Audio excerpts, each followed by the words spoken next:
If you enjoy the music, the talk, and the vibe right here on WHPR, we need your support.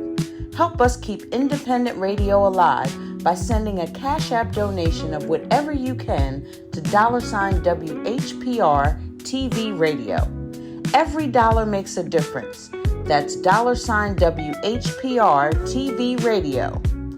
Support the station that supports you. All right, y'all, welcome to another show, Real Talk with Tula Cabal and brother Pastor Frank Jackson as the host.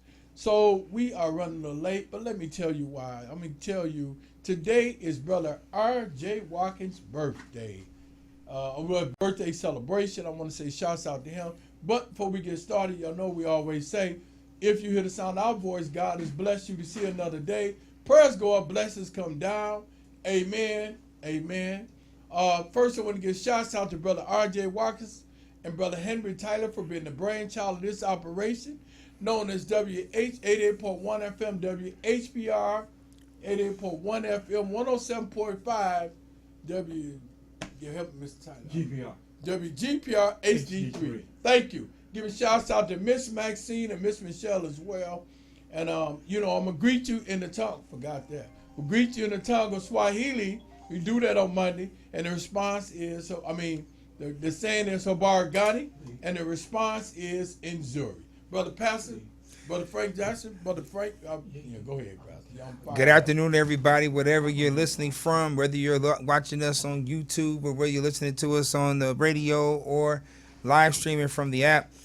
Welcome to another edition of Real Talk with Brother Tula Cabal and Frank Jackson. Absolutely. In a world full of noise and confusion and uncertainty, I need us to come together to hear a word and information that'll bring us hope, healing, and direction. Correct. And whether you're driving down the road, sitting at home, or on the job, or listening somewhere from across the country, you need to know that God sees you. Correct. You need to know that Brother Tula and I see you. Correct. And not only do we see you, but we want to make sure that you're informed and you know what's going on. Now, today we're going to talk about some real topics, some real things that are affecting us right here in the city of Detroit. About some people who are, and in the words of the famous Tula Cabal, who are some professional bootlickers. Absolutely. Professional. Paid, highly paid bootlickers. And we need to settle in, grab your chair, so you could be prepared to hear, not only with your heart, but also hear with your mind and your soul, and be prepared to walk in the truth and walk towards justice, walk towards prosperity, walk towards making Detroit a better place for everybody that is Detroit. Yeah, that's correct. So Pastor sent me a video of Pastor Lorenzo Sewell. I call him Sewell. Pastor Lorenzo Sewell. Sewell, he called him Sewell. And I say this respectfully. So when I seen the video, not that I was shocked, I got to say that. But let him. You got the one you sent me. So we dealing with two mechanisms right now. They also celebrate Brother R.J. Watkins' birthday party, and we got the radio show going in simultaneously. So we're gonna ask, until we able to show you the video, that you hear what he said about Juneteenth. Pastor Frank is going to play it. Now, please pay attention and listen. Go ahead, good brother. I hate Juneteenth. Look at our current conditions. Can you imagine being in Detroit, Philadelphia, Baltimore, St. Louis? When was the last time you were in Jackson, Mississippi? People are not free. So you want me to celebrate a fake holiday? No, this is a Democratic agenda to try to manipulate black people that Democrats care. Black Democrats, you are the new Ku Klux Klan. I hate. So now I am absolutely flabbergasted, if that's a word. Yeah, that is a word. That he would say that Juneteenth he hates Juneteenth, and that we're not free. No, you're correct. We're not free under the current administration. But for him to make a statement like that, knowing that he is a benefactor of those who sacrificed their life and freedoms so he can say the things he say, and then he want to call the black Democrats the modern day Ku Klux Klan. He is absolutely a first degree bootlicker. And I'm saying that unequivocally. How dare you compare black people to the Ku Klux Klan? We have never lynched nobody. We ain't never enslaved nobody. We have never, as a group, sought and targeted people, laws with laws. We have never intimidated a group of people. We have never did any of that. So go ahead, Pastor, before I say something I'm supposed to say across these radio waves. So the issue is that he calls it a fake holiday. Anytime that we are able to celebrate a right that we fight, die, bleed for is not fake. Somebody paid the cost for that. Correct. So the simple fact that he says that and doesn't and the context he gives is our cities. And I like how you mentioned your home state, which is a red state. Correct. Red all the way around. Correct. And now it's super red because they just redistrict, so there are no blue districts. So tell the people what red means. So red is run by GOP or Republicans. Correct. Blue is run by Democrats. Correct. And when he mentioned Mississippi, I said, bro, why would you mention Mississippi? In my mind, I'm saying, why would you mention Mississippi? Because Mississippi is the last in everything. Last in education, Absolutely. last in housing, last in healthcare, last in survival rate, last in birth and mortality rate, last. Correct. Facts. Either you broke or rich in Mississippi. Correct. And what's really heartbreaking is that the broke white population votes for laws that support the rich white population simply because they say at least you're not black. Correct. And so if you want to tell me about the red cities versus the blue cities, I'd rather be in a blue city where there's opportunity. Correct. Than in the red city where they systematically oppress, suppress, and depress us so we can't improve. Correct. Well, my thing is the pastors that the Republican administration have been able to pay, let's call it for what it's worth, to go around and say these type of things to bamboozle us spiritually is sickening to the culture. You will never see a Jewish person go out and say anything against their Jewish coalition. You would never see a Jewish person go out and say that they hate a holiday in memory of the Jewish people. Right. You just not going to see that because they understand that level of betrayal will create an isolation from them from the culture. Right. You see what I'm saying? So I'm trying to figure out why do our people be so bootlicking, go to bootlicking school and attack our stuff, but yet don't criticize nobody else. Nobody challenged Cinco de Mayo. Right. When the Hispanics said that. So now we're celebrating Juneteenth, and you come on and say that you hate the holiday. Then don't celebrate it. So Juneteenth reminds us that freedom declared is not always freedom delivered. The Bible repeatedly tells the story of God hearing the cries of the oppressed and bringing them into freedom. Juneteenth is not just about the past. It is a reminder that justice requires more than words. It requires action. Because 1965 is when Juneteenth occurred. However, it was 2 years. 1865 was when it occurred. However, 2 years earlier they were already declared free. Correct. So it tells you that we have to continuously fight for it. Now I bet you the whites knew that the Emancipation Proclamation had occurred, but they weren't going to give up their free labor. Well, I can tell you this. I'm going to say this with respect. I'm just glad he wasn't preaching to the slaves in slavery. Man. I'm going to say it again. I am glad that he was not the forerunner to preach for the slaves during slavery. Because if he did, I'm confident that somehow we would still be involved in slavery. Yes, sir. And we have to and look, man, and I keep saying this. And I was talking to somebody, but they're actually a pastor, how we have black people that's going out giving disinformation to our people. And that is influencing us to vote our own self into slavery, or it's vote our own self in poverty. I have no idea why this brother will go around and say this stuff. He was not saying this till Trump visited his church, right? After Trump visited his church, he all of a sudden put on the GOP robe of deception.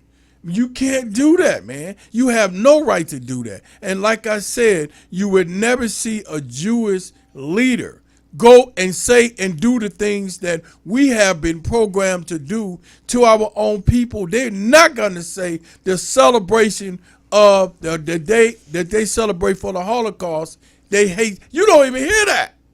You don't even hear that. So if you got this much self-hate for your people, then maybe you should get revitiligo. Let me say something I know you're going to get mad at me for saying.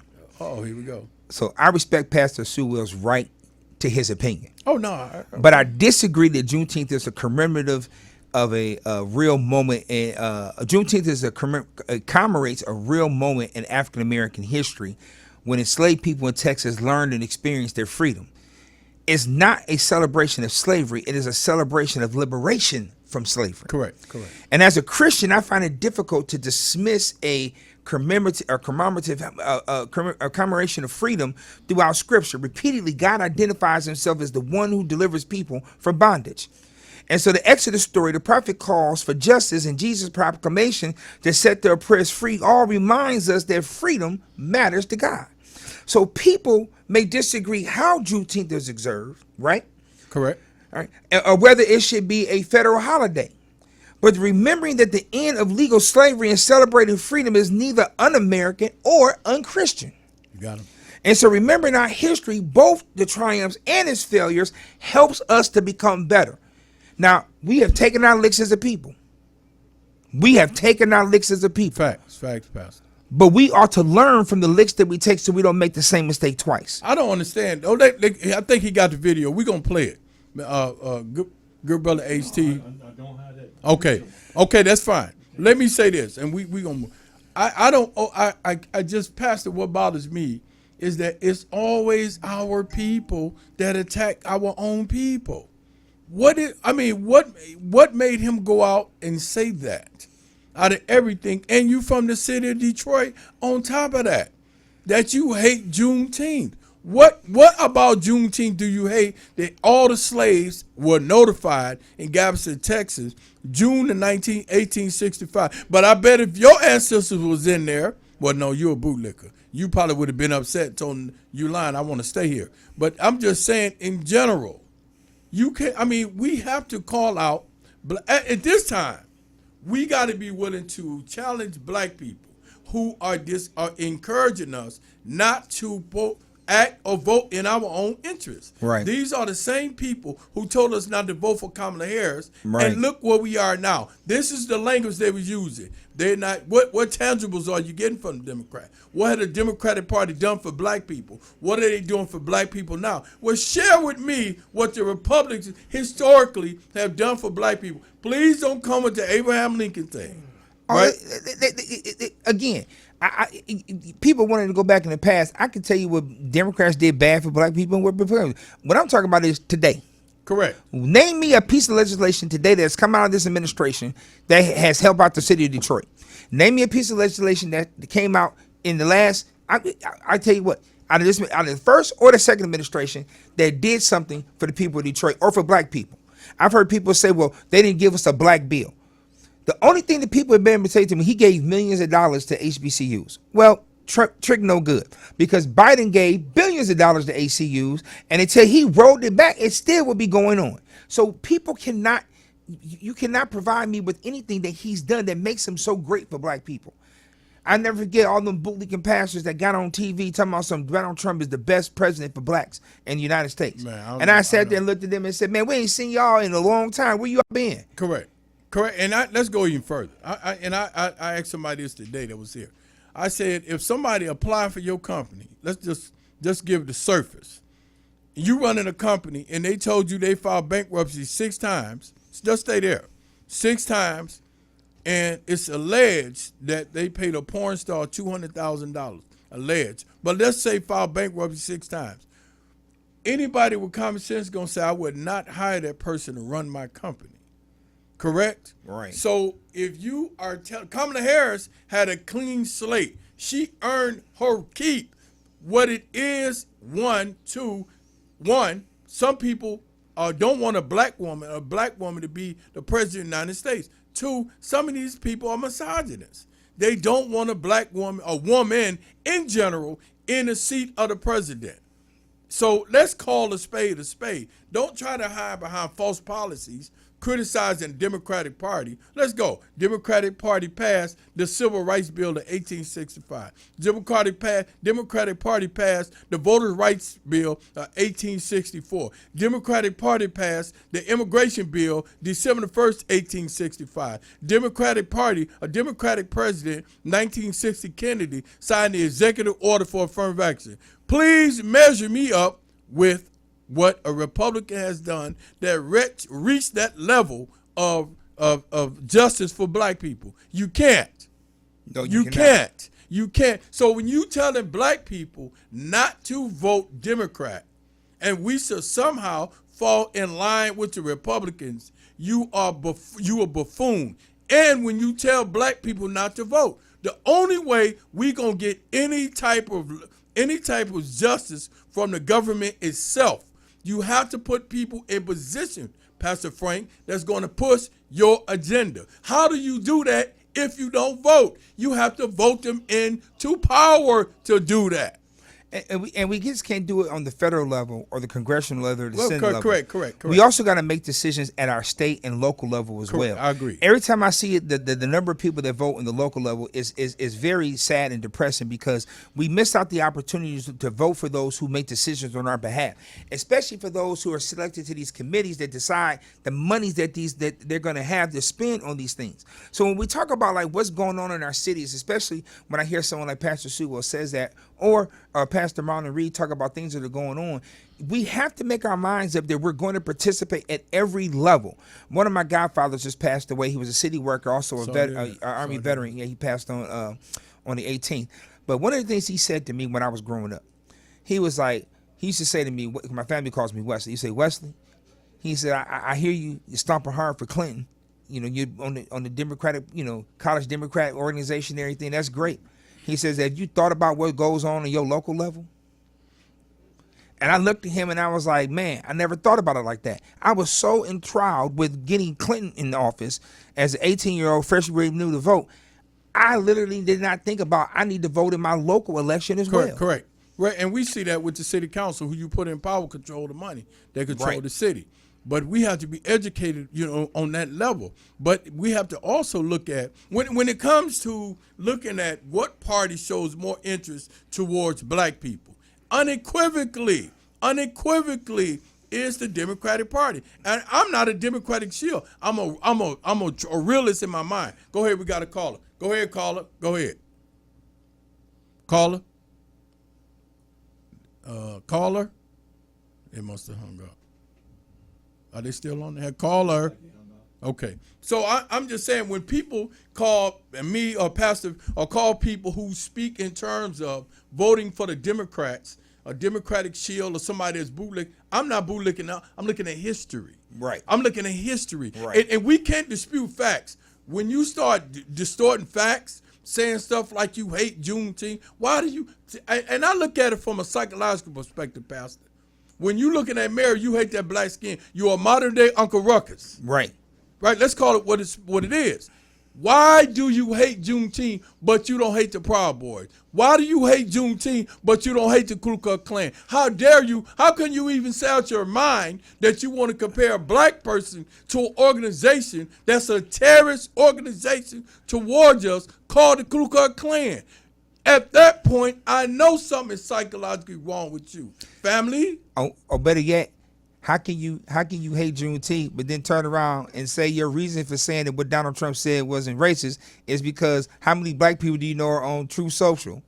Man, that is just, and Pastor's talking about the comments that Sewell made concerning Donald Trump comparing Barack Obama and Michelle Obama to an ape. And he said that, man, listen, man, you are discredited in the black culture. They shouldn't pay attention to you if you gave out free crayons to the homeless. Nobody should be listening to you. And because at this point, we got to have microphones like this that's really calling out those type of individuals, because you are poisoning the mind and the spiritual soul of our people. And why? Listen, we got black pastors that are saying, that are sit there and post about black women and say that Well, there's some truth to what they said. It's not the first time this has been said before. And my thing is, I don't care if you like or dislike Barack Obama or not.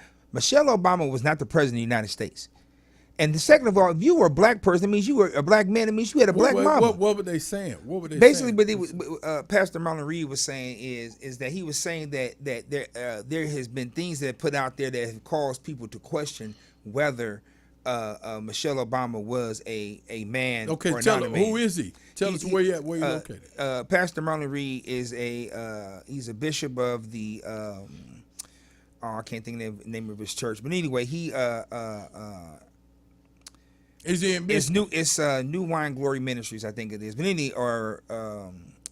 he said he made a comment about Michelle Obama on his social media page, and he said that there was some truth to, or he said there were things that were said. Somebody said the show. Hold on one second, Pastor. Mr. Tyler.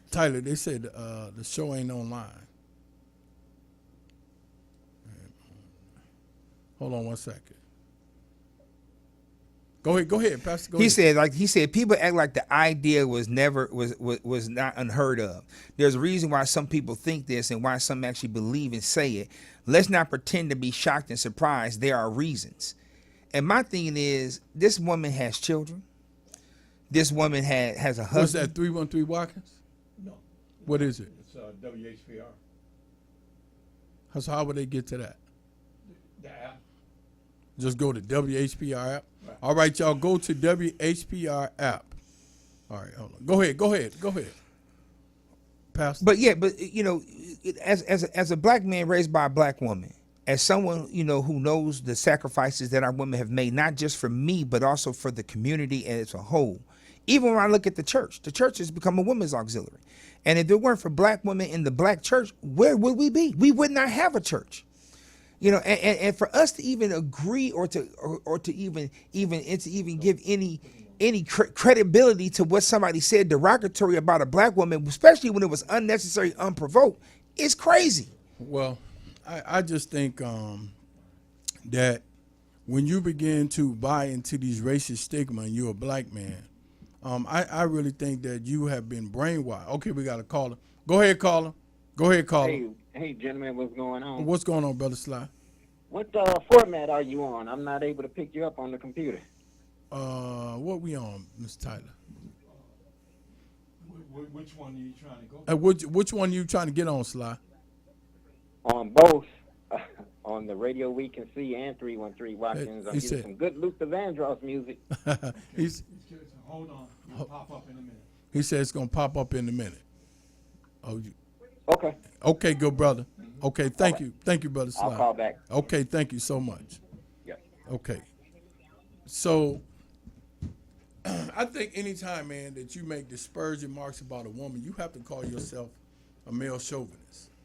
And I say that because, you know, nobody would look at their daughter, and I said this earlier, who would look at their daughter and tell their daughter that and because the little girl's going to ask you, you know, we're supposed to be an encouragement for little girl.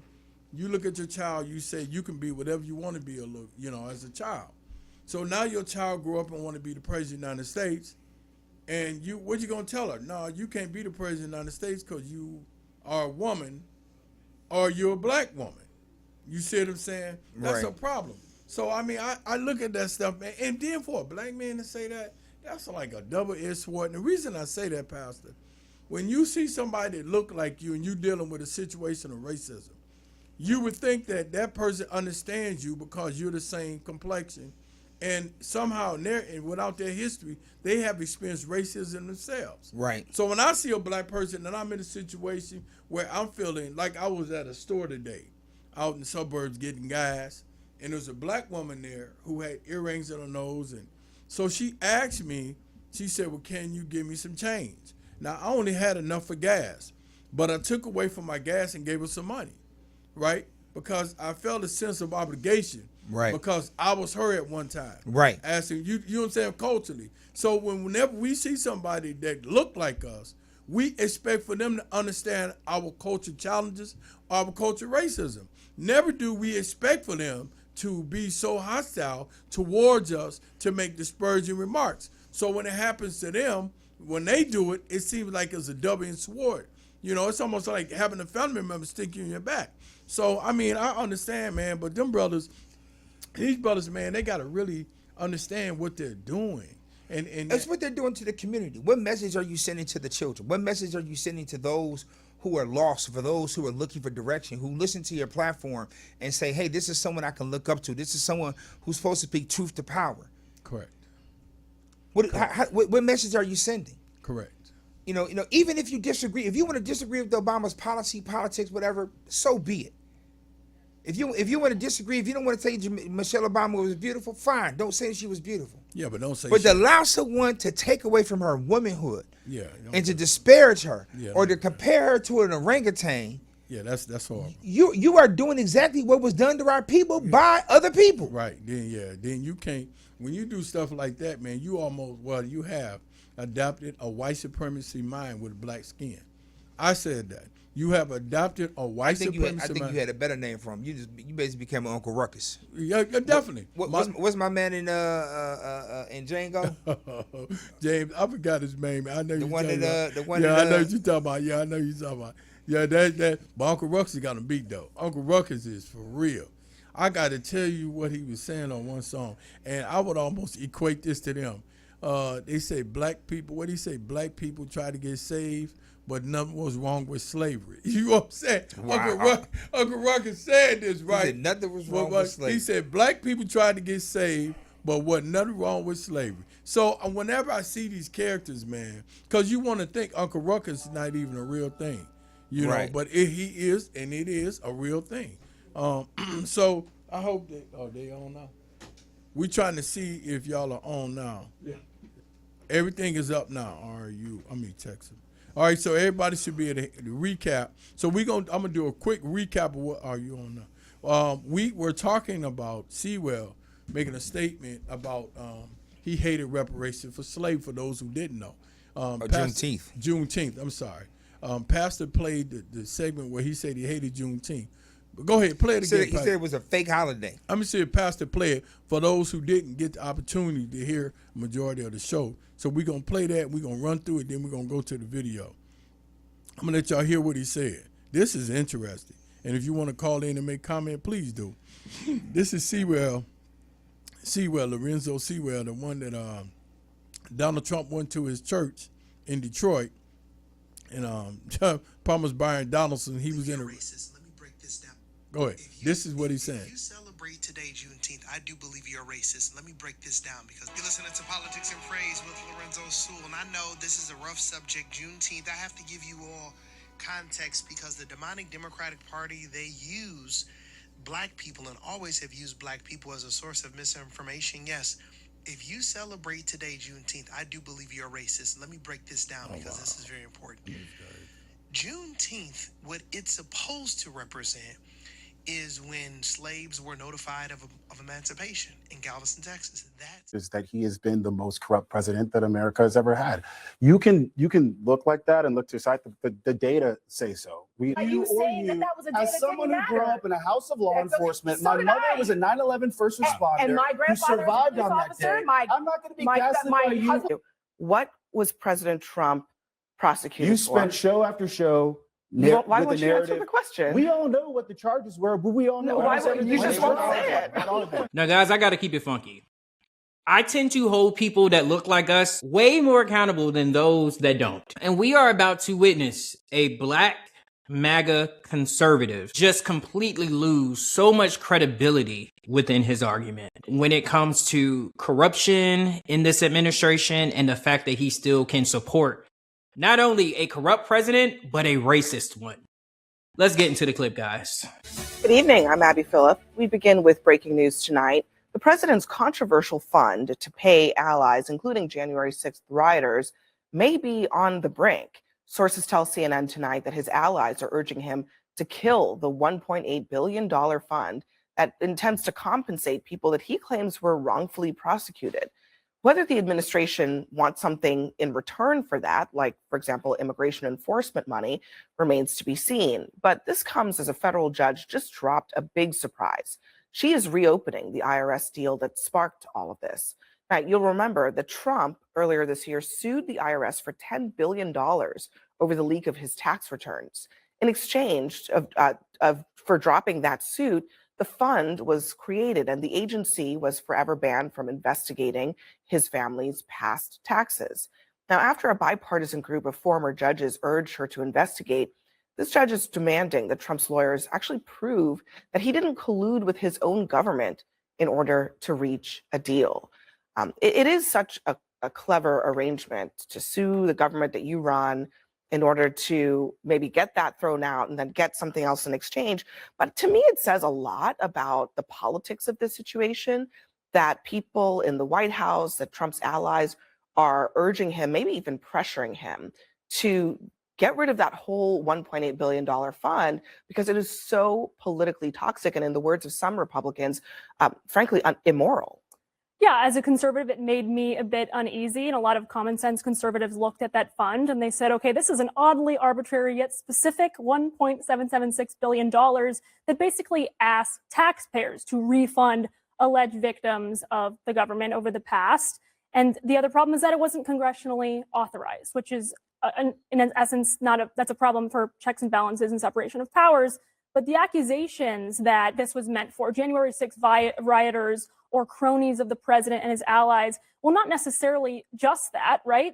I'm not going to sit here and say that there were no victims of the Biden administration, because there were, whether it was parents who were branded as domestic terrorists by the FBI, probed, prosecuted potentially for protesting radical curricula in the classroom, or traditionalist Catholics who were targeted by the FBI for simply having orthodox views on their religion, those who are praying silently. There's a lot of potential victims who could ask for recourse from the federal government. And there's something called a judgment fund, which is what this was derived from. And that goes back to early founding America. So I agree that the price tag is exorbitant. And the fact that it sunsets in 2028 is suspicious, right? Because it's right as Trump is on the way out, which doesn't pass the smell test.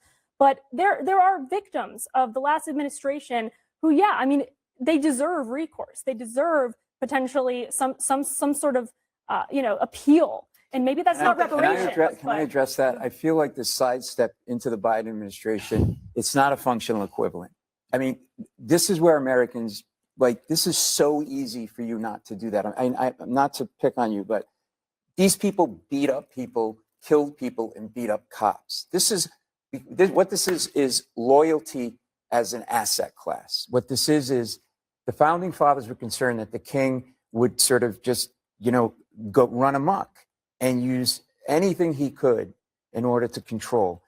What you have here, this isn't derived from the judgment fund because it's a political narrative fund.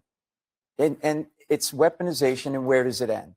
So then it's like, oh, I'm a victim of media misinformation. I want some money, okay?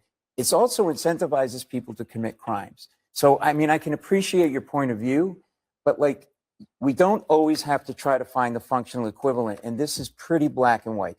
Where we are now with criminals they used to leave our judicial system and get back on the street with probation. Now they leave with a 401k. Or your party just gives them back into the community because they have cashless bail, letting criminals go back and forth, terrorize communities. The conservatives do as well. In this city. It's the system, but that's a broader system that we can fix. This is just doling out money. This fund doesn't even have someone to monitor it. To go to your overall point, you call it clever. I don't think it's clever. I think it's redressing a problem that was unprecedented. You have a situation. The part that I said was clever was Trump suing his own government and having his own appointed Justice Department determining whether or not to actually oppose a lawsuit against the IRS, or just drop the case so that he can get we had the former Department of Justice under President Biden go after the leading candidate for president on the opposite side, who then happened to win in a landslide victory, who then oversees after him for what, Harrison? The Department of Justice. What was he gone after for? And who's the president of the United States? What was he? Did anything in stick? your words? Did anything stick? No, just let me ask you. What was President Trump prosecuted for? You spent show after show Why won't you answer the question? We all know what the charges were, but we all know you just won't say it. It was What was BS. it? It was weaponization to the 10th degree. But you It can't was just call it absolutely weaponization. insane. You won't even say what it was. We all know was he what the prosecuted charges for? were. We all know what the BS charges were. It was So political Harrison, retribution. Harrison, it was no, political seriously. prosecution. First of all, the likes of which that the hold on a American people second. said absolutely not. What not in America. was former President Trump Abby, I'm not at the gonna do time this with you. investigated for? We all know what the FBI did to his home. We all know. I think it's very telling. We all know what the Department of Justice did. And First of all, this brother is so disrespectful to say on her show where she is asking him a question, I'm not going to do this with you. I'm going to try very hard not to use the word that I want to, but it definitely starts with C and ends with N. But I can answer the question about what he was prosecuted for. Trump was criminally prosecuted in 4 major cases. He was convicted only in the New York hush money / business records case, where he became the first former U.S. president convicted of a felony. He received an unconditional discharge, meaning no jail time, probation, or fine was imposed. Why? Because he won the election. And for this brother here to easily been at the hands of this said horrible justice system, which we know does exist. We live in a country where there is a 2-tiered justice system, one for the elites and one for the rest of everyone else. And he here, as a black man, is upset that there are places where there is cashless bail. Essentially, he's upset that people don't have to sit in jail and wait for a trial that is never speedy simply because they don't have money. But he's okay to vote for a president that is a felon. Let that sink in. Hold on a second, Tara. It's very telling that you won't even name the thing because it's important what the actual substance of it is. It's important to know that he's the president of the United States and there was no charges that ever stood. Just because the investigation existed, that it is by definition political targeting. There was a reason he was investigated. It didn't, and you know what? It really didn't have to be that way. He was given on the documents cases. He was given many opportunities. Which was thrown out. He was given many opportunities to rectify that before it got to that stage. And on January, and Harrison, just a second, on January 6th, it was actually the Republican Party who said, hold on a second. Can you let me finish? Can you let me finish my thought? It's not. On January 6th, it was the Republican Party who said that a criminal case against Trump was the way to hold him accountable. You know who said that? Mitch McConnell on the Senate floor. So now Trump goes and pardons a bunch of people who were responsible for violence on January 6th.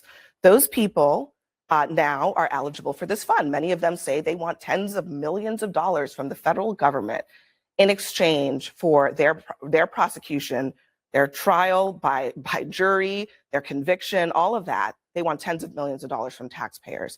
And even Republicans say this stinks to the high heavens. I actually kind of respect Republicans, some Republicans, and I heard it a little bit in your voice for saying a little bit of that, sticking to what they consider to be those fiscal conservative roots. But I mean, it all stinks of what America knows about President Trump, which is that he has been the most corrupt president that America has ever had.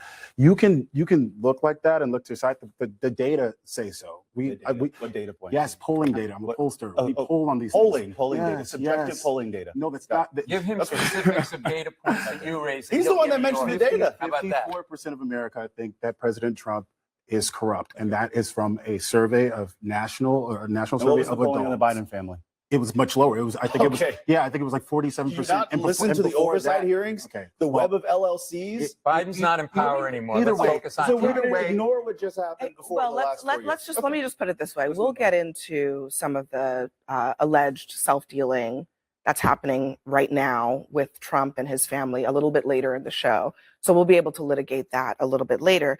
But you know, the courts are speaking up right now about some of these things. And we just talked about this IRS situation, the settlement. There's also Trump slapping his name on the Kennedy Center, which is actually a much more black and white situation.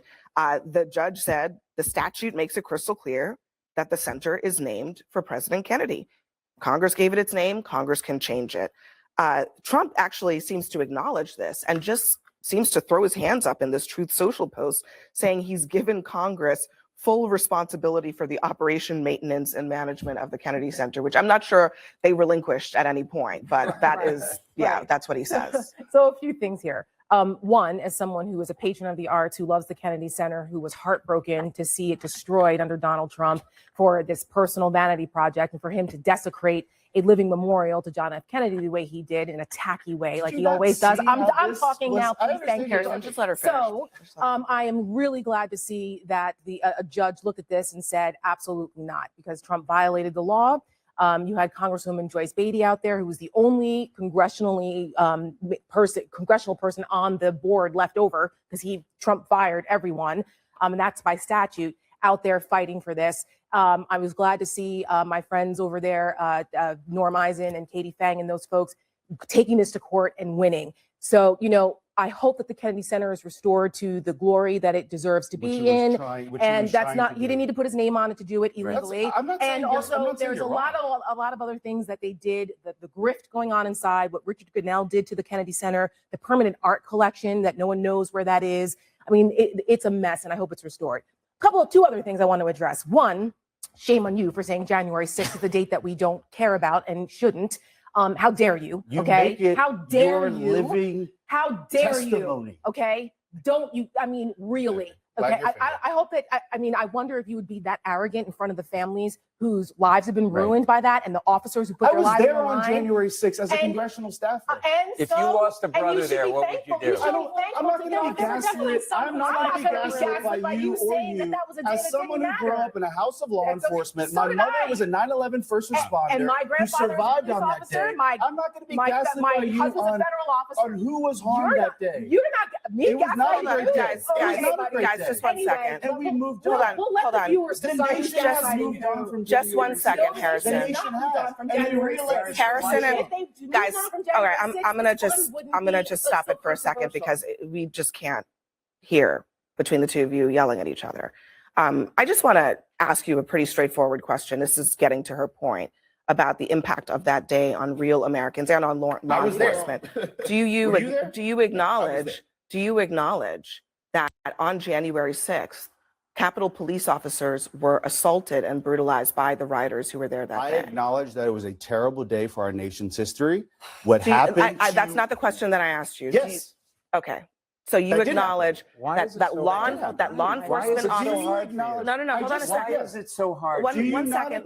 Let's just get through this. This is so the answer is America against ICE agents, against NYPD officers. Hey, and you guys completely ignore Harrison, hey, all I'm asking is that if you every care single day about law enforcement officers who are ICE officers, who are beat cops, you should also care about Capitol police officers whose lives were forever changed. I think that's the same. It's true for you. It is true for everybody at this table. Talked about the brutality against our ICE agents or men and women in law enforcement. We talk about it all the time on this show. We talk about it all the time on the show. So let's leave it at that. You run from a specific question. I answered the question. Let me finish. You run from specifics when people ask you to be held. And I answered the exact question she said. I'm speaking to you. And I'm letting you know. No, you're not. Okay. No, you're not. Go ahead, Leather. Don't run from it, man.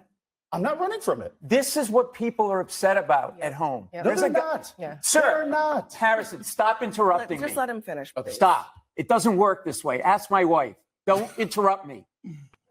What is it, misogynistic? Stop. Extremely misogynistic. Okay. Just finish your point, Paul. When you say and dodge whether or not cops got hurt, whether or not it was a bad day, the plumber sitting at home goes, I don't even know what country I'm living in. If you can't say white is white and black is black, again, it's not going to work. I'll just keep talking and I'll talk louder. So we can do it this way, or do good TV and let one person talk and then you respond, because that's the definition of good TV. Go ahead and finish. So the point is, answer the questions. You asked Josh for specifics. Okay, here's the problem. Your president is obsessed with being is obsessed with being great. It's the one word he cares about. So why is he putting his name on everything? because he has the inability to be great through substance, like Eisenhower and Reagan. Okay, those are two Republicans I'm giving you. Okay, so what does he do? He window dresses. He puts his face on everything and gold and this and that, and it's bold. Let me tell you something, Harrison. If the definition of a great leader is bold and flamboyant, then Liberace is the greatest leader the world has ever seen. I appreciate your TED Talk. All right, we're going to move on. Next for us, questionable stock trades. So let me tell y'all what just happened there. And I'm not sure if a lot of people picked up on it. He talked over Tara, who is a black woman. He talked over Abby, who is a black woman. He talked over Josh, who is a black man. I got the opposite of what Michael Jackson had. Right. My skin turned from white to black. You know what I'm saying? You know what you are. And the sad part about it is you would not represent the interests of, and guess what happened? When racism do rear its ugly head like it's want to, you become a victim of it. You become a willing victim of taking your people down a road of self-destruction. A willing participant in it. Willing participant. So we got to learn, man. And, we have to learn, Pastor, right? That we have to speak up in the interests of our people, and we must stand on all 10 to do so. We got to be willing to call out reparations. We have to be willing to call out those who making these false narratives saying that we shouldn't vote. And I ask people that. I say we are the only people that's taught to say that stupid thing. I just can you make it make sense not to vote? Man, not to vote for a party that you know has a chance of getting elected. Let's evaluate history. Let's evaluate history from a common sense perspective. If they would not have voted for Lyndon Baines Johnson in the 60s, the Democrat black people then became Democrat more so in the 60s, right? Up till, I think it was till the 30s we were voting Republicans. But up to the 60s we became, what if they wouldn't have put Lyndon Baines Johnson in? Would we have the Civil Rights Act? What if they wouldn't have put Kennedy in? Would we ever had affirmative action? What if black people had the same attitude that we've been brainwashed to have now, that voting ain't important? Where would we be right now? As a people, where would we be right now?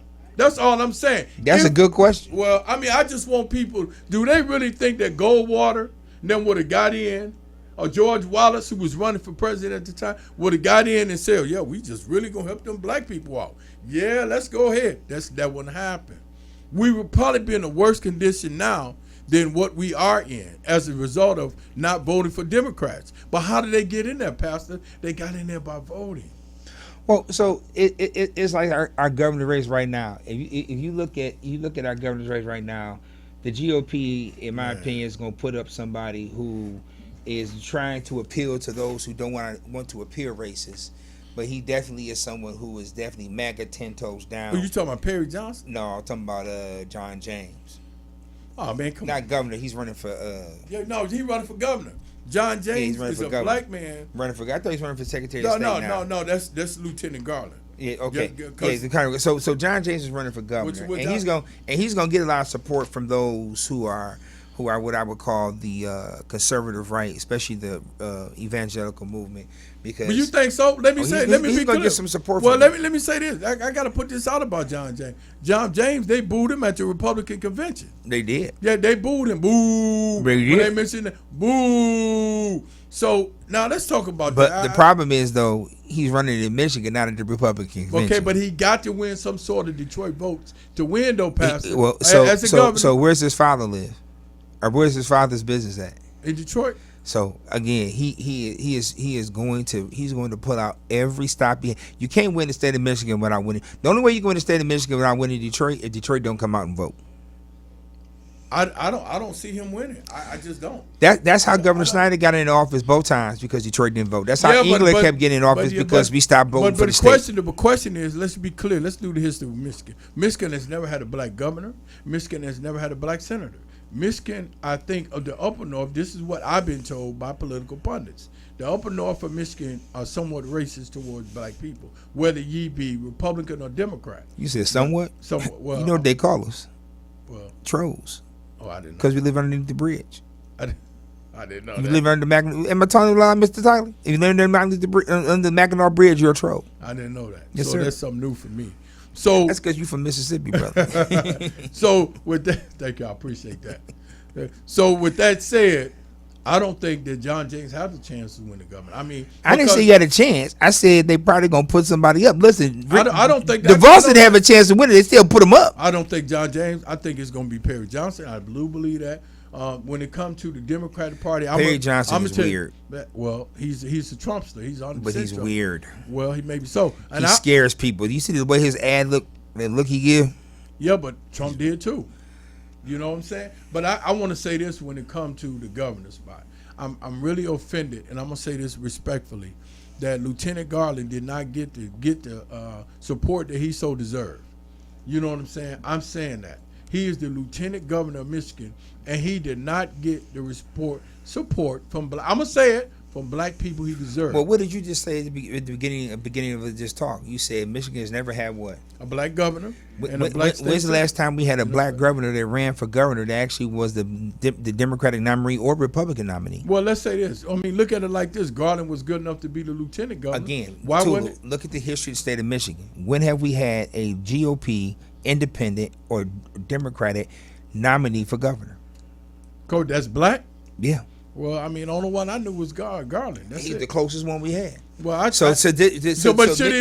Michigan's being true to who it's always been. But should he have got more support from I black think he people? should have got more support from black people, not because he's black, but because he's qualified.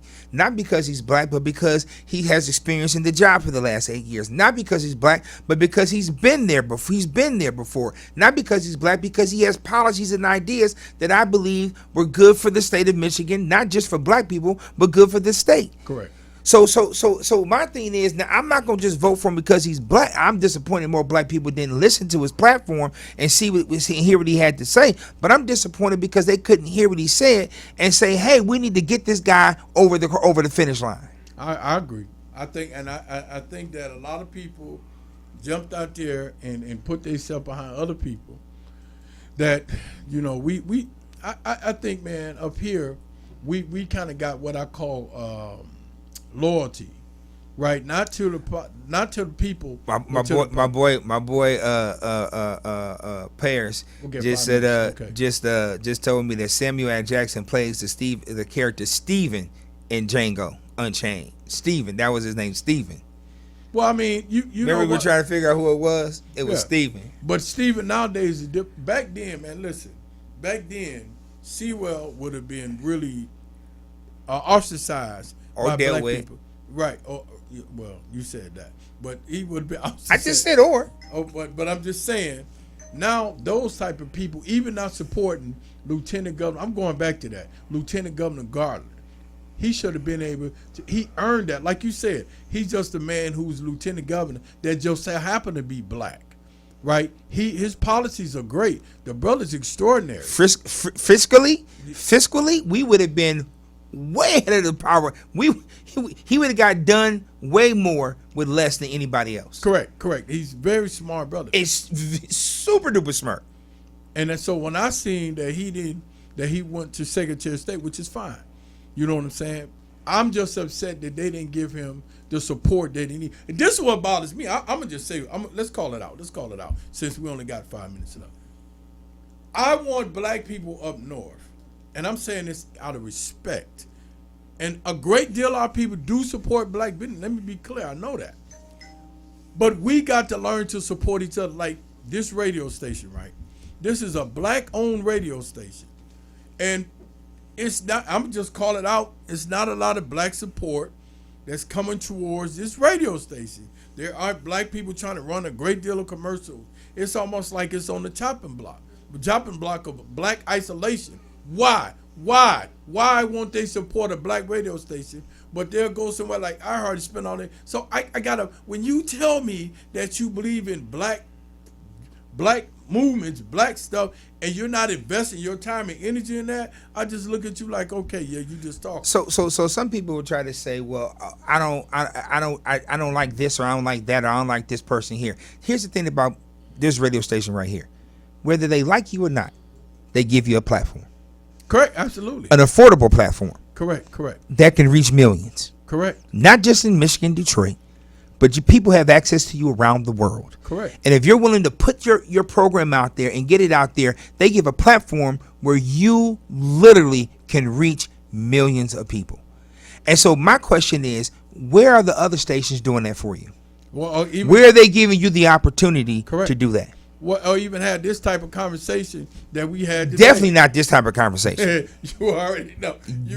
Definitely not. If we were on another station, this be our last show. No, you wouldn't even made that far. Soon as we did the opening, well, hey, that's too controversial. Right, too controversial. But what I do like about R.J. Walker's brother Henry Tyler is that they allow us to come on here. But my question, and I said this to Mr. Walker, not just come on here, an affordable platform. Correct. Reasonably affordable platform for you to have the access that you have. Correct. And I say that because I've been on other radio shows, other TV shows, and I'm telling you that what you're getting here is top dollar. Correct. And you get full control of your own time. Yes. And they don't ask me what I'm talking about. It's in the video of Mr. Tyler. He check them. Hey, now Mr. Tyler often tells me, good job, I love what you said, but he does not control what we say. Correct. And so my question is, why is it up north? Why aren't more black people supporting black radio stations like this? Well, I'm not gonna say the answer is simple. The answer is multifaceted, multidimensional. The main things that comes to my head is that we're not focused on the things that matter.